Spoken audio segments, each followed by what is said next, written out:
अरब के ताबुक शहर में एक कबीला बसता था। उस कबीले का एक बादशाह था जो मूर्ति पूजक था और इस्लाम धर्म से नफरत करता था। उसके दरबार में एक ज्योतिषी था। एक दिन उस ज्योतिषी ने बादशाह से कहा, मैंने सुना है कि हजरत अली बहुत बड़े पहलवान और बेहद ताकतवर हैं। उसकी बात सुनकर बादशाह ने कहा, अगर अली पहलवान हैं तो उन्हें पहलवान के जरिए ही हराना होगा। फिर बादशाह ने अपने लोगों से कहा, जाओ और राज्य के सभी बड़े बड़े पहलवानों को यहाँ बुला लाओ, क्योंकि मैं सभी को कुश्ती लड़वाऊंगा और जो आखिरी व्यक्ति कुश्ती में जीतेगा उसकी कुश्ती अली से होगी। अगले दिन राज्य के सभी पहलवान एक खुले मैदान में इकट्ठा हुए। बादशाह ने सभी पहलवानों से कहा, तुम सब एक दूसरे से कुश्ती लड़ोगे और जो आखिर में जीतेगा मैं उसे इनाम दूंगा। बादशाह की बात मानकर सभी पहलवानों ने आपस में कुश्ती शुरू कर दी। काफी देर तक कुश्ती लड़ने के बाद एक पहलवान ने बाकी सभी को हरा दिया। उसका नाम था फत्ता पहलवान। फिर बादशाह ने फत्ता पहलवान से कहा, तुम थके हुए हो इसलिए कुछ दिन यहीं आराम करो, फिर मैं तुम्हें तुम्हारा इनाम दूंगा। बादशाह की बात सुनकर फत्ता पहलवान आराम करने के लिए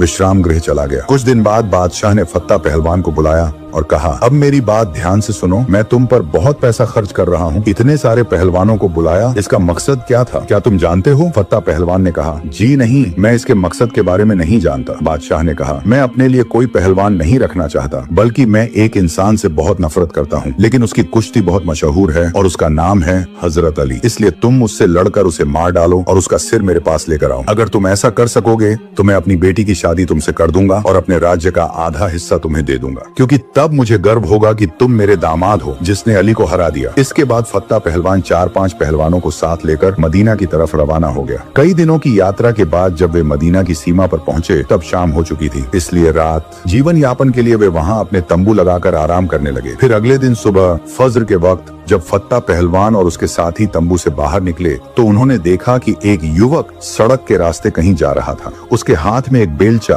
और फावड़ा था। उसे देखकर फत्ता पहलवान के साथियों में से एक ने कहा, देखो एक आदमी आ रहा है, चलो उससे अली के बारे में पूछते हैं और यह पता करते हैं कि वह कहाँ मिलेंगे। फिर उन्होंने उस व्यक्ति से कहा, ऐ युवक इधर आओ। उनकी बात सुनकर युवक ने कहा, काम आपका है तो आपको ही इधर आना चाहिए। फिर फत्ता पहलवान और उसके साथी उसके पास पहुंचे और बोले, ऐ युवक, हम इस शहर में नए हैं, हम एक व्यक्ति को ढूंढ रहे हैं और उसके बारे में कुछ जानना चाहते हैं। तब उस युवक ने कहा, क्या जानना चाहते हो, मुझसे पूछो। फिर एक पहलवान ने पूछा, हम जिससे मिलना चाहते हैं उसका नाम है अली इब्न अबू तालिब। तब उस व्यक्ति ने पूछा, क्या तुम पहले कभी उनसे मिले हो? उन्होंने कहा, नहीं। फिर उसने पूछा, क्या तुमने कभी उन्हें देखा है? उन्होंने कहा, नहीं। फिर उसने पूछा, क्या कभी उनका स्वर सुना है? उन्होंने कहा, नहीं। फिर उसने कहा, अली से तुम्हें क्या काम है? फत्ता पहलवान ने कहा, हम उनसे कुश्ती लड़ना चाहते हैं। तब उस युवक ने कहा, तुम क्यों उनसे कुश्ती लड़ोगे? फत्ता पहलवान ने कहा, हमने इस काम के लिए पैसे लिए हैं। अगर मैं उनसे लड़ूंगा तो मुझे बहुत बड़ा इनाम मिलेगा और एक लड़की भी मिलेगी जिसे मैं पसंद करता हूँ। तब उस व्यक्ति ने